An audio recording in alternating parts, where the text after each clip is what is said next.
இது கிராமிய பொருளாதார மேம்பாட்டு நிகழ்ச்சி. வணக்கம், என் பேர் கே கோபால். என்னுடைய நிலம் வந்து பார்த்திங்கன்னா குப்பம் எல்லை ஒட்டி கொளத்தூர் எல்லையில் இருக்குது. இதில் வந்து பார்த்திங்கனாக்கா காலங்காலமாக அப்பா தான் வந்து விவசாயம் பார்த்துட்டு இருந்தார். நான் வந்து எம்ஏ பிஎட் முடிச்சுட்டு கோயம்புத்தூரில் ப்ரைவேட் ஸ்கூலில் டீச்சராக வேலை பார்த்துட்டு இருந்தேன். ஸோ 2020 வந்து கொரோனா வந்தது. அந்த டைமில் வந்து அப்பா வந்து இறந்துட்டார். அதுக்கப்புறமா நாங்கள் என்ன பண்ணோம், அப்பா இறந்ததுக்கப்புறம் அவருக்காக வந்து இங்கே எல்லாத்தையுமே பார்த்துட்டு இருந்தோம். ஸோ அதுக்கப்புறம் மேற்கொண்டு என்னுடைய டீச்சிங் ஃபீல்டு வந்து கண்டினியூ பண்ண முடியாமல் ஒரு சூழ்நிலை ஆகிப்போச்சு. அதுலேருந்து வந்து என்ன பண்ணோன்னாக்கா, விவசாயத்தை தான் வேறு வழி இல்லை, விவசாயம் பார்க்கணும் அப்படின்றதுனால இதில் பார்க்கலாம். ஏன்னா அப்பாவுக்கு அப்புறம் வேறு யாரும் இல்லை, நான் ஒரே ஒரு பையன்தான். இந்த நிலத்தை மொத்தமே வந்து நான் தான் பார்த்துக்க வேண்டிய சூழ்நிலை இருக்குது. ஸோ குடும்பத்தையும் வந்து பார்த்துக்க வேண்டிய சூழ்நிலை இருக்குது. அம்மா இருக்காங்க, எல்லோரையும் பார்த்துக்க வேண்டியிருக்கு. ஸோ அதுக்கு முன்னாடியே வந்து நான் அப்பா கிட்ட சொல்லுவேன், இயற்கை விவசாயம் பண்ணுங்கள், மருந்து போடாதீங்க, அது ரொம்ப வந்து உடம்புக்கு கெடுதியாகுது. நிறைய வந்து நான் வந்து நியூஸில், பேப்பரில் எல்லாத்துலேயுமே வந்து நான் படிச்சிருக்கேன். ஸோ எல்லாருமே வந்து அதனால் நோய் நொடிகள்லாம் நிறைய வருது, அதனால் வந்து இயற்கை விவசாயம் பண்ணணும் அப்படின்னு சொல்லி சொன்னேன். ஆனால் அப்பா வந்து அதெல்லாம் வந்து நம்ம செய்கிற தொழிலுக்கு வந்து எந்த விதத்துலேயும் வந்து சரிப்பட்டு வராது. ஏன்னா நம்ம வந்து பொருளாதாரத்தை நோக்கி போகும்போது அதில் வந்து பெருசாக லாபம் இல்லை அப்படின்னு சொல்லி தட்டி கழிச்சிட்டே இருந்தார். ஆனால் அவர் இறந்ததுக்கு அப்புறமா நான் என்ன பண்ணேன், முழு மூச்சாக வந்து இந்த பகுதியில் வந்து இருக்கிறது வந்து இந்த இடத்துல வந்து எனக்கு வந்து 3 ஏக்கரா நிலம் இருக்குது. இந்த 3 ஏக்கரா நிலமும் வந்து பார்த்திங்கனாக்கா கரும்பு கொஞ்சம் இருந்தது, நெல் பயிர் கொஞ்சம் இருந்தது. இதுதான் வந்து பிரதானமாக பண்ணிகிட்டு இருந்தோம். கரும்பு வந்து என்ன பண்ணோம், நாங்கள் கொஞ்சம் கொஞ்சமாக வெட்டி மில்லுக்காரங்க வந்து ஆலைக்கு வந்து சர்க்கரை மில்லுக்கு ஏற்றிட்டு இருந்தோம். ஸோ அவங்க என்ன பண்ணாங்கன்னாக்கா, எங்களுக்கு வந்து சரியான பணத்தை கொடுக்காததுனால அவங்கக்கிட்டே வந்து உபரியான காசுகள், எங்களுடைய காசு அவங்கக்கிட்ட நின்று போச்சு. அந்த காசு வந்து சரியாக எங்களுக்கு வந்து கொடுக்கவே இல்லை. வேறு வழி இல்லை, அவங்கக்கிட்ட வந்து நாங்கள் ஏற்ற முடியாதுன்னு சொல்லி நிப்பாட்டிட்டோம். இன்றைக்கி வரைக்குமே வந்து அதனுடைய தாக்கம் வந்து எங்களுக்கு இருந்துட்டு தான் இருக்குது. கிட்டத்தட்ட எனக்கு வந்து 2 லட்ச ரூபா வந்து போலூரில் இருக்கக்கூடிய தரணி சுகர் மில்லில் வந்து எங்களுக்கு பாக்கி இருக்குது, இன்னுமே வந்து கொடுக்கல. ஸோ இவங்கக்கிட்ட வந்து இனிமேல் வந்து அந்த கரும்பு வந்து ஏற்றக்கூடாது அப்படின்னு சொல்லிட்டு நாங்கள் வந்து அருகாமையில் உள்ள வெள்ளம் ஆடுறவங்களுக்காக நாங்கள் வந்து கொடுத்துட்டு இருந்தோம். அப்போவே வந்து பார்த்திங்கனாக்கா, நாங்கள் வந்து மருந்துலாம் போடுறதில்ல. அப்போ வந்து அதான் அப்பா இறந்ததுலேருந்து மருந்து போடுறதில்ல. நான் அப்படியே வந்து பயிர் பண்ணிகிட்டு இருந்தேன். அதுமாரி பயிர் பண்ணிக்கிட்டு இருக்கும்போது கரும்பு வந்து வெட்டி ஏற்றிட்டு இருந்தேன். அவங்க என்ன பண்ணாங்க, ஒரு வருஷம் வந்து வெள்ளத்துக்காக எடுத்தாங்க, ஒரு வருஷம் சரியாக எடுக்க முடியாது. அவங்களும் வந்து காசு கொடுக்கறதுல இது பண்ணாங்க. ஸோ அதனால் என்ன பண்ணோம், பாதி வரைக்குமே நெல் பயிர் பண்ணிக்கிட்டு இருந்தேன்னா, அதுக்கப்புறமேட்டுக்கு என்ன பண்ணோம், முழுசாக எல்லாத்தையும் கரும்பு எடுத்துகிட்டு நெல் பயிரை வந்து நாங்கள் பண்ண ஆரம்பிச்சிட்டோம். நெல் பயிர் வந்து ஆரம்பத்தில் வந்து எனக்கும் கொஞ்சம் பயமாக தான் இருந்தது. ஏன்னா வீட்டில் பொருளாதாரம் எல்லாருமே வந்து வீட்டில் எனக்கு யாருமே வந்து ஒத்துக்கலை. பட் ஆனால் எனக்கு மட்டுமே வந்து அது மேலே ஒரு தாக்கம் இருந்துக்கிட்டே இருந்தது. அந்த இயற்கை விவசாயம் பண்ணணும், அதில் வந்து மக்களுக்கு வந்து நல்ல உணவு கொடுக்கணும், நஞ்சு இல்லாத உணவு கொடுக்கணும். ஏன் நஞ்சு இல்லாத உணவு கொடுக்கணும், அதனால் நிறைய நோய்கள் வந்து பரவுது. இதெல்லாம் வந்து நான் வந்து டீச்சிங் ஃபீல்டில் இருக்கும்போது நிறைய அப்சர்வேஷன் பண்ணேன். இந்த அப்சர்வேஷன் பண்ணதுனால ஸோ இயற்கை விவசாயம் தான் பண்ணணும் அப்படின்னு அப்போவே வந்து நான் முடிவெடுத்து இருந்ததுனால உறுதியாக இருந்தேன். ஆனால் என்னை சுற்றி இருக்கிறவங்களாம் வந்து பார்த்திங்கனாக்கா, எங்கள் ஊர்லேயோ என்னை சுற்றி இருக்கிற நிலத்தில் இருக்கிறவங்களோ வந்து என்னன்னாக்கா, அந்த பயிரை வந்து பார்த்திங்கனாக்கா மருந்து போட்டு தான் பண்ணுறாங்க. அவங்கக்கிட்டலாம் வந்து சொன்னாலும் அவங்க கேட்கல. பட் நான் எடுத்து செய்யும்போது என்னை வந்து அவங்க வந்து குறை சொல்லிக்கிட்டு தான் இருந்தாங்க. நீங்கள் வந்து மருந்து போட்டு வந்து பண்ணு, இப்போ தான் வந்து நீ இதில் அதிகமாக இப்போ உனக்கு ப்ராக்டிஸ் இல்லை, நீ வந்து இதில் வந்துட்டுனாக்கா உனக்கு அதிகமான வந்து லாபம் வராது. ஸோ அதனால் வந்து நிறைய இதில் வந்து நஷ்டம் வரும் இயற்கை விவசாயம் பண்ணுறதுனால அப்படின்னு சொன்னாங்க. சரி, எனக்கு வந்து இயற்கை விவசாயத்தில் நஷ்டம் வருதா இல்லையா, நான் ஒரு தடவை முயற்சி பண்ணி பார்க்குறேன் அப்படின்னு சொல்லிவிட்டு ஒரு இது பண்ணும்போது, சரி ஒரு வழிகாட்டுதல் வேணும் அப்படின்றதுனால கொளத்தூரில் ஒரு 10 வருஷத்துக்கு மேலே வந்து இயற்கை விவசாயம் பண்ணிக்கிட்டு இருக்கிற திரு சுரேஷ் அவர்கள் வந்து போயிட்டு அவர் பார்த்ததுலேருந்து, நீ தைரியமாக பண்ணுப்பா, நான் உனக்கு உதவியாக இருக்கிறேன், உனக்கு தேவையான வழிமுறைகளை நான் காட்டுறேன் அப்படின்னு சொல்லி அவர் சொன்னார். ஸோ அந்த தைரியத்தில் வந்து நான் என்ன பண்ணேன், ஆரம்பத்தில் பயிர் பண்ணேன் நான். அப்போ பண்ணும்போது பார்த்திங்கனாக்கா எனக்கு அதில் எதுவும் நஷ்டம் வர மாதிரி தெரியல. ஓரளவுக்கு வந்து மருந்து போட்டு பண்ணும்போது என்ன லாபம் கிடச்சிதோ அந்த அளவுக்கு லாபம் கிடச்சிது எனக்கு. ஸோ அதனால் வந்து என்ன பண்ணேன், இதை கண்டினியூ பண்ணலாம் அப்படின்னு சொல்லிட்டு இதுக்கு மேலே வந்து இதை நிறுத்தக்கூடாது. இதில் வந்து இன்னும் நிறைய தொழில்நுட்பங்களை தெரிஞ்சுக்கிட்டு இன்னும் நிறைய வந்து நம்ம மகசூலை கூட்டணும். மகசூலை கூட்டும்போது நம்ம ஈஸியாக வந்து எல்லாருக்கும் வந்து வழிகாட்டியாக இருக்கலாம் அப்படின்ற மாதிரி ஒரு மைண்ட் செட்டில் ஆரம்பத்தில் வந்து பார்த்திங்கனாக்கா கருங்குருவியும் மைசூர் மல்லியும் நான் வந்து பண்ணேன். அப்போ வந்து நல்லாவே ஈல்டு எனக்கு வந்து இந்த மண் எனக்கு எடுத்து கொடுத்தது. அப்போ வந்து பார்த்திங்கனாக்கா என்கிட்ட வந்து மாடு எதுவுமே இல்லை. அப்போ எனக்கு தேவையான அந்த பஞ்சகாவியா, மீன் அமிலம், பத்தில கஷாயம் இது எல்லாம் வந்து எல்லாமே வந்து பார்த்திங்கனாக்கா நான் வெளியேருந்து இடுப்பொருளில் தான் வாங்கினேன். வாங்கி அது எல்லாத்தையுமே பயன்படுத்தி தான் முதல்ல ஆரம்பத்தில் பயன்படுத்தினேன். அதுக்கப்புறமேட்டுக்கு 2வது பயிர் வந்து பார்த்திங்கனாக்கா சொர்ண மயூரின்ற ஒரு நெல்லை வந்து இப்போ முழுசாகவே வந்து ஒரே ரகமாக பண்ணேன். ஏன்னா இது என்ன அப்படி இதுன்னு பார்த்தீங்கன்னாக்கா, இந்த சிகப்பு நெல்லுலாம் வந்து அதிக வந்து விளைஞ்சாலும் அது வந்து அதிகமாக வந்து மூவிங் ஆகலை. ஸோ அதனால் எங்களுக்கு வந்து அதில் பெரிய அளவில் எங்களால் வந்து பொருளாதாரம் ஈட்ட முடியல. ஸோ அதனால் வெள்ளை ரகமாக இருக்கக்கூடிய வெள்ளை அரிசியை நாங்கள் சாப்பிட்றதுனால வந்து எல்லோரும் சாப்பிட்றாங்க, எல்லோரும் விரும்புறதுனால நாங்கள் அந்த வெள்ளை அரிசியை பயன்படுத்தக்கூடிய ஒரு சூழ்நிலை எங்களுக்கு வந்தது. ஸோ அதனால் அதுவே வந்து மருந்து போடாத நல்ல ஒரு உணவாக உற்பத்தி பண்ணி கொடுக்கலாம்.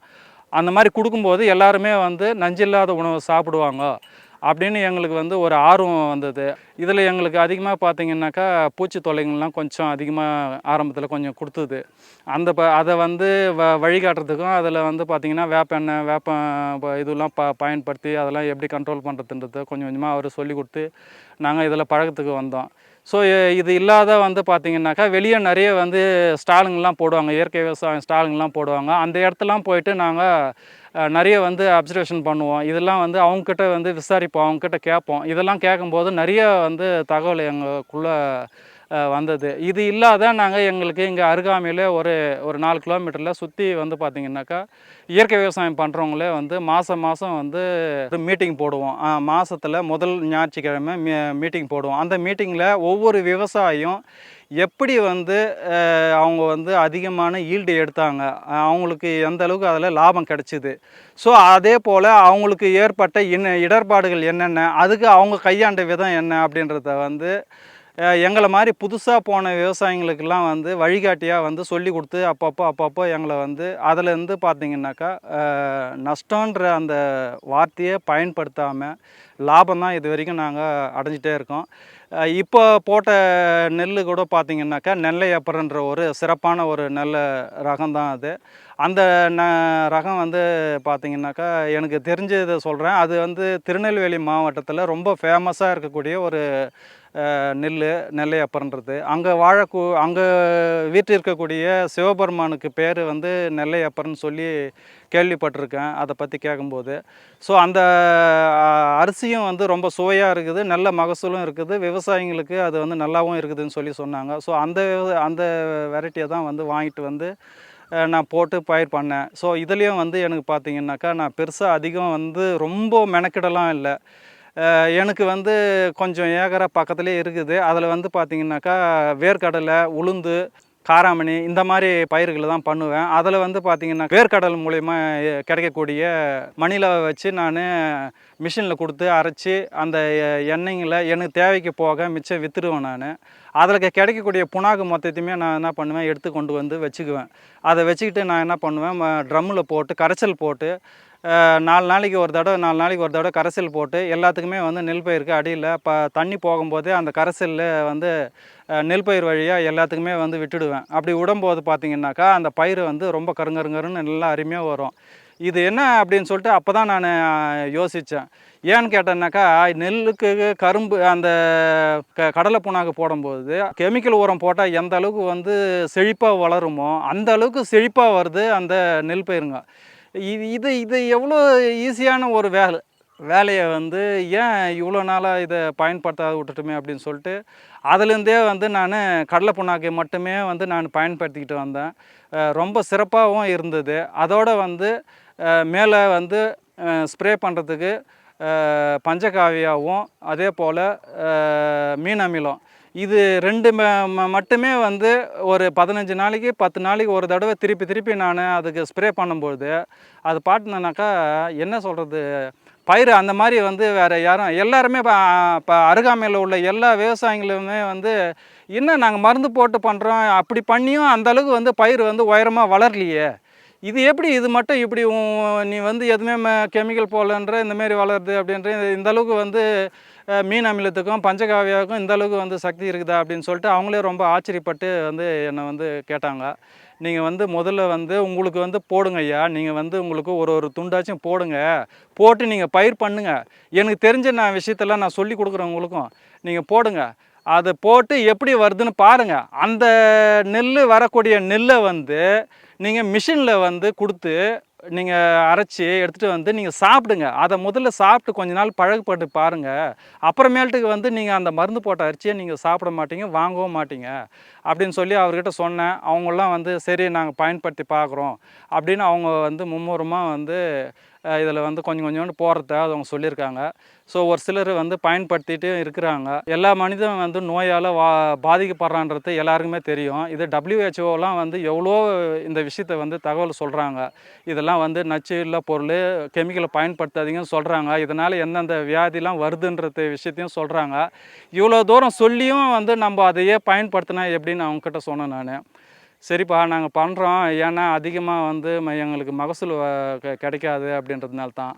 அதிகமாக மகசூல் வந்து கொஞ்சம் கிடைக்கும் ஐயா, கிடைக்காது போடாத, கொஞ்சம் கொஞ்சமாக நிலம் வந்து நம்மக்கிட்ட இருந்து அந்த கெமிக்கல் பயன்படுத்திட்டு அதிலேருந்து கொஞ்சம் கொஞ்சமாக மீண்டு வரத்துக்கு கொஞ்சம் கொஞ்சமாக லேட் ஆகும். அப்படி லேட் ஆக ஆக உங்களுக்கு கொஞ்சம் கொஞ்சமாக வந்து மகசூல் கூடிக்கிட்டே வரும். அப்படி மகசூல் கூடிக்கிட்டே வரும்பொழுது நெல்லுலாம் வந்து ரொம்ப சிறப்பாக விளையும். நெல் மட்டும் இல்லை, எந்த பயிர் போட்டாலும் வரும் அப்படின்னு சொல்லிட்டு அவங்களுக்கெல்லாம் வந்து தேவையான உதவிங்கள்லாம் நான் வந்து கொடுத்துருக்கேன். அது மட்டும் இல்லை, எனக்கு வந்து 2 பெண் குழந்தைங்க, ஒரு பையன். அவங்கெல்லாம் வந்து சின்ன வயசு தான், எல்லாம் 6வது 7வது படிக்கிறாங்க. ஸோ அந்த அளவுக்கு வந்து படிக்கும்பொழுது அவங்களுக்கு வந்து எந்த நோய் நொடியும் வரக்கூடாது அப்படின்ற கான்செப்டும் மெயினில் வச்சுக்கிட்டு நான் தொட்டி போட்டு நானே வந்து அரிசி ஆக்கி என் வீட்டுக்கு தேவையானது போக மிச்சம் எல்லாருக்கும் வந்து கேட்குறவங்களுக்கு விற்றுடுறேன் நான். ஸோ இதை பயன்படுத்திக்கிட்டு வரேன். நம்ம வந்து நல்லது நினச்சி நம்ம நல்லது செஞ்சு நம்ம நினச்சி போனோம்னாக்கா நம்மளுக்கு நல்லதே நடக்கும். ஸோ அதனால் இதை வந்து தொடர்ச்சியாக நான் பண்ணிக்கிட்டு இருக்கேன். இதை வந்து நான் எந்த காலத்துலேயுமே விடமாட்டேன். எனக்கு தெரிஞ்சு அதே போல் விசாரிச்சியும் நான் வந்து கேள்விப்பட்டதும் சொல்கிறேன். என்ன அப்படின்னு பார்த்தீங்கன்னாக்கா, ஒரு விவசாயி கண்கூடாக சொல்கிறாரு. அவர் வந்து ரொம்ப பாரம்பரியமான ஒரு விவசாயி தான். அவர் வந்து பார்த்திங்கனாக்கா ஆரம்பத்தில் கொஞ்சம் கஷ்டப்படுற மாதிரி இருந்தாலும் இன்றைக்கி அவருடைய பிள்ளைகள்லாம் வந்து நல்லா படித்து ஒரு நல்ல பெரிய அளவில் போய் நல்ல அவங்க அந்த ஊர்லேயே வந்து பெரிய மதிக்கத்தக்க அளவுக்கு போயிருக்காங்க. அதுக்கு காரணமே நான் செய்யக்கூடிய இந்த இயற்கை விவசாயம் தான். அந்த இயற்கை விவசாயத்தின் மூலிமா எனக்கு கடவுள் வந்து இந்த மூலிமா வழிகாட்டியிருக்காரு. இதை நான் பயன்படுத்துவதன் மூலிமா ரொம்ப சிறப்பாகவும் ஆரோக்கியமாகவும் நல்ல சந்தோஷமாகவும் மகிழ்ச்சியாகவும் குடும்பத்தோடு நான் நல்லா இருக்கேன் அப்படின்னு அவர் எனக்கு ரொம்ப சொன்னார். அப்போ என் மைண்டில் நல்ல ஒரு ஆழமாக பதிஞ்சுது.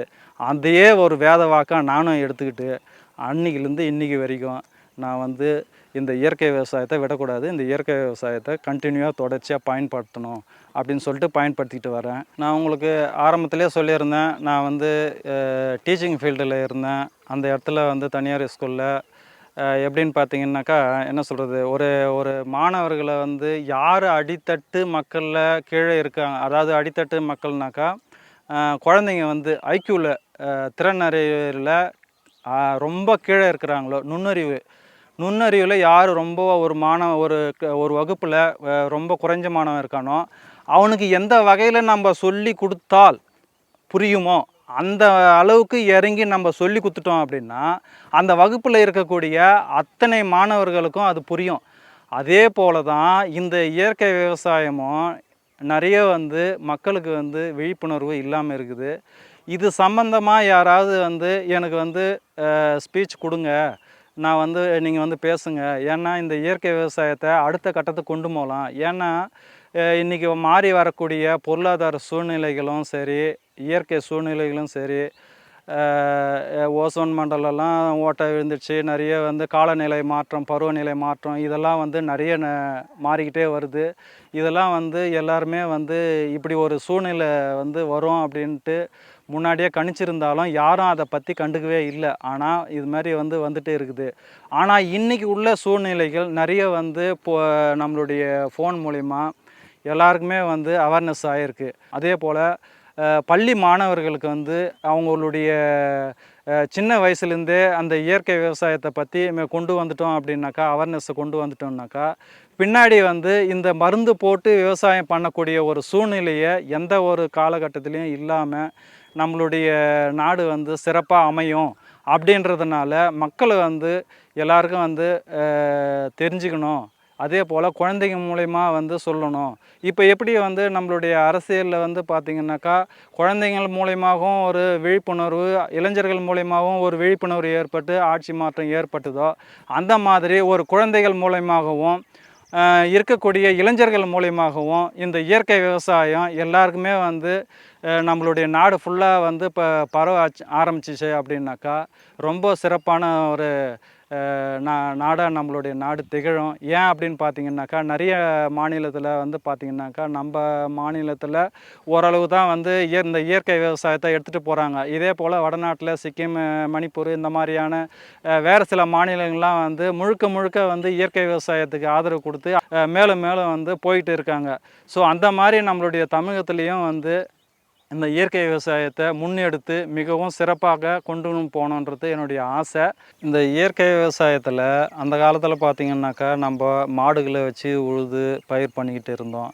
ஆனால் இன்றைக்கி உள்ள கால சூழ்நிலையில் மக்கள் வந்து அதிகமாக வந்து இயற்கை விவசாயத்தில் மேலும் மேலும் வரணும் அப்படின்னாக்கா, இதில் இயந்திரத்தையும் கொஞ்சம் கூடுதல் வந்து நம்ம பயன்படுத்த வேண்டிய கட்டாயத்தில் இருக்கோம்.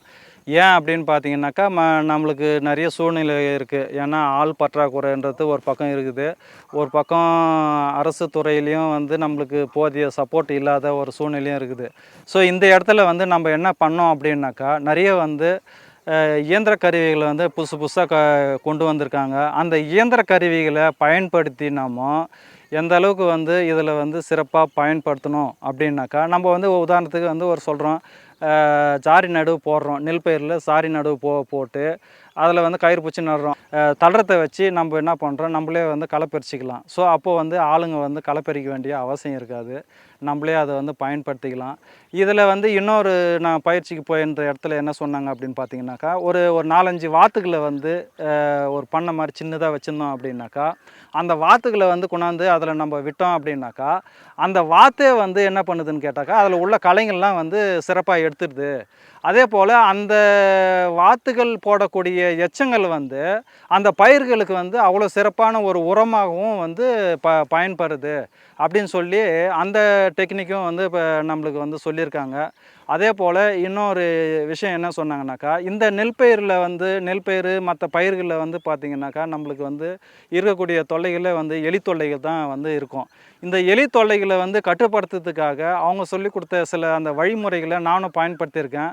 அதுவும் சிறப்பாக இருக்குது. என்ன அப்படின்னு பார்த்தீங்கன்னாக்கா, அந்த இடத்துல வந்து குச்சி நடுவில் நட்டு அந்த குச்சியில் வந்து ஆந்த பறவைகள் வந்து உட்காரும்போது அந்த ஆந்த பறவைகள் மூலிமா அந்த பகுதியில் இருக்கக்கூடிய குறிப்பிட்ட தொலைவில் வந்து அது வந்து அங்கே இருக்கக்கூடிய எலிகளை எல்லாத்துலேயுமே வந்து பிடிச்சி சாப்பிட்டுது.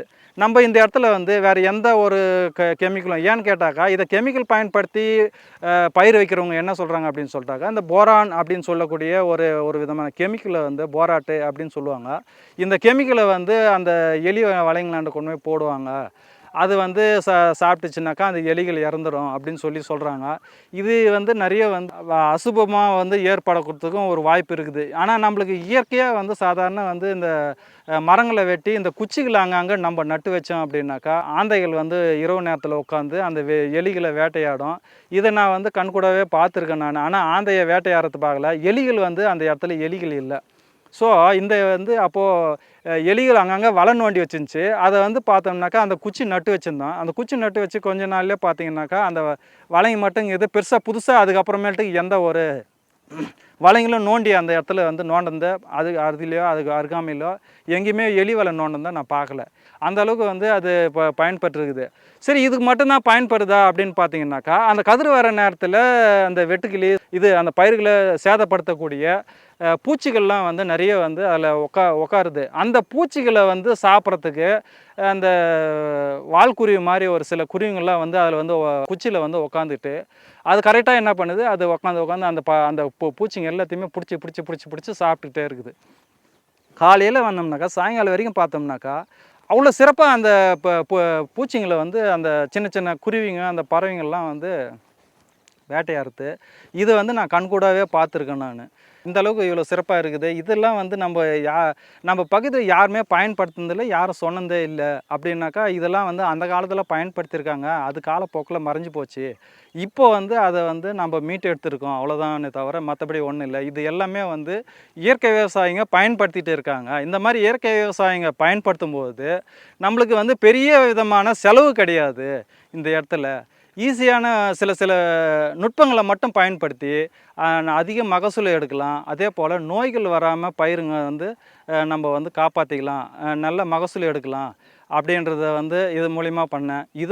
இதில் வந்து பார்த்திங்கனாக்கா நெல்லாக வந்து நம்ம பண்ணுறது இல்லை. ஏன்னா இயற்கை விவசாயம்னாவே வந்து மேக்சிமம் நம்ம என்ன பண்ணுறோன்னாக்கா நம்மளா வந்து மதிப்பு கூட்டி விற்கணுன்றது தான் இதில் வந்து முக்கியமான கான்செப்ட்டு. அப்படி மதிப்பு கூட்டி விற்கணுன்றது பார்த்திங்கனாக்கா தற்போதைக்கு நான் பண்ணிங்கிறது வந்து வெறும் அரிசி மட்டும்தான். ஆலைங்களில் கொண்டு போய் போட்டு அரிசி வேக வச்சு அதில் தயார் பண்ணி அதை வந்து நேரடியாக கேட்குறவங்களுக்கு வந்து நம்ம விற்கிறோம். இப்படி பயன்படுத்தும் போது பார்த்திங்கனாக்கா நம்மளுக்கு இதில் வந்து நெல்லாக போகிறத காட்டிலும் டபுள் மடங்கு நம்மளுக்கு வருமானம் வருது. ஒரு சவாலான விஷயம் என்ன அப்படின்னு பார்த்திங்கனாக்கா அந்த அரிசியை வந்து நம்ம சேல் பண்ணுறது தான். அந்த அரிசியை சேல் பண்ணுறதுக்கு நம்ம கொஞ்சம் கடுமையாக கஷ்டப்பட வேண்டியிருக்குது. அது மட்டும் வந்து நம்ம கொஞ்சம் கொஞ்சமாக இன்றைக்கி உள்ள டெக்னாலஜி வச்சு நம்ம அதை சேல் பண்ண கற்றுக்கிட்டோம் அப்படின்னாக்கா மருந்து போட்டு செய்யக்கூடிய அந்த பயிர்களை காட்டிலும் ஆர்கானிக்காக செய்யக்கூடிய இந்த பயிர் வந்து மிகவும் சிறப்பு வாய்ந்ததாக அமையும். ஸோ அதனால் வந்து இயற்கை விவசாயம் அப்படின்னாக்கா அதை வந்து எல்லாரும் கையில் எடுக்கணும். ஏன் அப்படின்னாக்கா இந்த கெமிக்கல் போட்டு பண்ணுற விவசாயம் நாட்டுக்கும் நல்லது இல்லை, மக்களுக்கும் நல்லது கிடையாது, நம்மளை சுற்றி இருக்கக்கூடிய உயிரினங்களுக்கும் நல்லது கிடையாது. அதை சாப்பிடக்கூடிய விலங்குகள், அதாவது விலங்குகள்னாக்கா மாடுகள், ஆடுகள், இதெல்லாம் வந்து இதுங்களுக்கும் வந்து நல்லது கிடையாது. இதை சாப்பிடக்கூடிய மனிதனுங்க இதை மூலிமா கிடைக்கக்கூடிய உணவுப் பொருட்களை வந்து பயன்படுத்தக்கூடிய உணவுகளும் நல்லது கிடையாது. ஸோ நம்ம வந்து இதை வந்து முற்றிலுமாக வந்து அந்த ஆர்கானிக்கை வந்து கையில் எடுக்கணும் எல்லாருமே. நம்ம நெல் பயிரோ இல்லை மற்ற எந்த ஒரு பயிர் வைக்கும்போதும் சரி, அதுக்கு வந்து நன்மை செய்யக்கூடிய பூச்சி, தீமை செய்யக்கூடிய பூச்சி அப்படின்னு சொல்லிட்டு 2 வகையாக இருக்குது. நன்மை செய்யக்கூடிய பூச்சி என்ன அப்படின்னு பார்த்திங்கன்னா, நம்மளுக்கு பயிர்களை சாப்பிட்றதுக்கு வரக்கூடிய தீமை செய்யக்கூடிய பூச்சிகளை சாப்பிட்றது தான் நன்மை செய்யக்கூடிய பூச்சி. இது வந்து நம்மளுடைய பூச்சி வகைகளை நிறைய வந்து இருக்குது. இந்த பூச்சியை வந்து கண்ட்ரோல் பண்ணுறதுக்கு அந்த நன்மை செய்யக்கூடிய பூச்சி இழுக்கிறதுக்காக உயிர்வேலி மாரி வந்து சிலதை போடுவாங்க. அது என்ன அப்படின்னு பார்த்திங்கனாக்கா இந்த காட்டு ஆமணக்குன்னு சொல்லுவாங்க, ஆமணக்கு செடி. இது வந்து ஒரு வரிசையை போடுவாங்க. அதுக்கு அடுத்தது வந்து பார்த்திங்கனாக்கா 2வது ஒரு வரிசையாக வந்து பார்த்திங்கனாக்கா மொக்காசோளம் நடுவாங்க. 3வதாக வந்து பார்த்திங்கனாக்கா இந்த செண்டு மல்லின்னு சொல்லக்கூடிய கேந்தியை வந்து நடுவாங்க. இதில் வந்து வரக்கூடிய அந்த பூக்களில் அந்த பூவை பார்த்து வரக்கூடிய நன்மை செய்கள் பூச்சி வந்து இந்த தீமை செய்யக்கூடிய பூச்சி அடுத்த நிலத்துலையோ இல்லை பக்கத்தில் கொஞ்சம் தொலைவில் இருந்தோ வந்து நம்மளுடைய வயல்களை வந்து சேதப்படுத்தணும்னு வரும்போதே பார்த்திங்கனாக்கா அந்த பூச்சிகளை வந்து சாப்பிட்டு இது வந்து பார்த்திங்கனாக்கா நம்மளுக்கு இதுவாக இருக்கும். இதை நான் வந்து என்ன பண்ணியிருக்கேன் அப்படின்னு பார்த்திங்கனாக்கா போன பயிர்லேருந்து தான் இதை நான் பயன்படுத்த ஆரம்பித்தேன். என்ன செஞ்சேன் அப்படின்னாக்கா செண்டு மல்லி பயன்படுத்தினேன். இன்னொன்று வந்து பார்த்திங்கனாக்கா காராமணி செடி பயன்படுத்தினேன். ஏன்னா காராமணி செடியில் வந்து ஒரு சில வந்து பூச்சிகள்லாம் வந்து அதில் வந்து படரும். அந்த பூச்சிகளை சாப்பிட்றதுக்காகவே வந்து நன்மை செய்யக்கூடிய பூச்சி வந்து தொலைவுலேருந்து வரும். இது உண்மையான்னு சொல்லி நானே வந்து இப்போ சுற்றி நட்டு நான் ஆரம்பத்தில் பார்த்தேன். அப்படி பார்க்கும்போது பார்த்தீங்கன்னாக்கா, உண்மையிலேயே அந்த வந்து நிறைய வந்து அந்த காராமணி செடியில் ஏகப்பட்ட பூச்சிகள் வந்து அந்த பசுப்பு மாதிரி வந்து இருந்தது. ஸோ அந்த நன்மை செய்யக்கூடிய பூச்சிகள்லாம் வந்து அதில் வந்து அந்த பூச்சிங்களை வந்து சாப்பிட்டு இருந்ததையும் நான் பார்த்துருக்கேன். ஆனால் வந்து இந்த காட்டாமணக்குன்றதை மட்டும் இன்னும் நான் நடலை. பட் இந்த மாதிரி செண்டு மல்லிலாம் வந்து வச்சு இப்போ சுற்றி வந்து நட்டிருக்கேன். இப்படி நடும்போது பார்த்திங்கனாக்கா நம்ம பூச்சிகள்லேருந்து இன்னும் நிறைய வந்து நம்ம பாதுகாத்துக்கலாம். இன்னொரு தகவல் என்ன அப்படின்னு பார்த்தீங்கன்னாக்கா, இந்த பூச்சிகளை வந்து கண்ட்ரோல் பண்ணுறதுக்காக நம்ம இடத்துலையே நம்ம பகுதியிலே ஒரு பகுதியில் என்ன செய்யலாம் அப்படின்னு பார்த்தீங்கன்னாக்கா, எங்கள் தாத்தாலாம் வந்து என்ன பண்ணுவார், நொச்சி செடி வந்து வச்சுருந்தார். நொச்சி செடி, ஆடாத்தோடா, ஊமத்தை, புங்கம் செடி, வேப்பஞ்செடி, வேப்பங்கொட்டை இதெல்லாம் வந்து நிறைய பூச்சிகளை வந்து கண்ட்ரோல் பண்ணுறதுக்கும் விரட்டக்கூடிய சில தழைகள்லாம் வந்து எடுத்து வந்து இடித்து அதை கொதிக்க வச்சு அதை உடனே வந்து ஸ்ப்ரே பண்ணியிருக்கோம். அந்த மாதிரி வந்து ஸ்ப்ரே பண்ணும்போது நம்மளுக்கு வந்து அந்த பூச்சிங்கள்லாம் வந்து 1, 2 கொஞ்சம் நஞ்சம் இருக்கிறது கூட வந்து நம்மளுக்கு அந்த மாதிரி வரத்து இல்லை. இதன் மூலயமா நம்மளுக்கு எந்த ஒரு பாதிப்புன்றது முக்கியமாக இல்லை. ஏன்னா அதில் கெமிக்கல்னு வரும்போது நிறைய வந்து ஒவ்வாமை ஏற்படுது, நிறைய வந்து அலர்ச்சிகள் ஏற்படுது, நிறைய உடம்புக்கு தேவையான தீங்குங்கள்லாம் வந்து நம்மளுக்கு தேவையில்லாத தீங்குங்கள்லாம் ஏற்படுது. ஸோ அதனால் இந்த பூச்சிகள்லாம் வந்து விரட்டுறதுக்கு இந்த மாதிரியான நம்மளுடைய முன்னோர்கள் பயன்படுத்திய இந்த தழைகள், இந்த மாதிரியான இப்போ இதுவெல்லாம் பயன்படுத்தி நம்ம சிறப்பாக இந்த பயிர்களை வந்து பண்ணும்பொழுது நம்மளுக்கு ஒரு நஞ்சில்லாத உணவு வந்து நம்மளுக்கு கிடைக்கணும்னு நான் இந்த மூலிமா தெரிவிச்சுக்கிறேன்.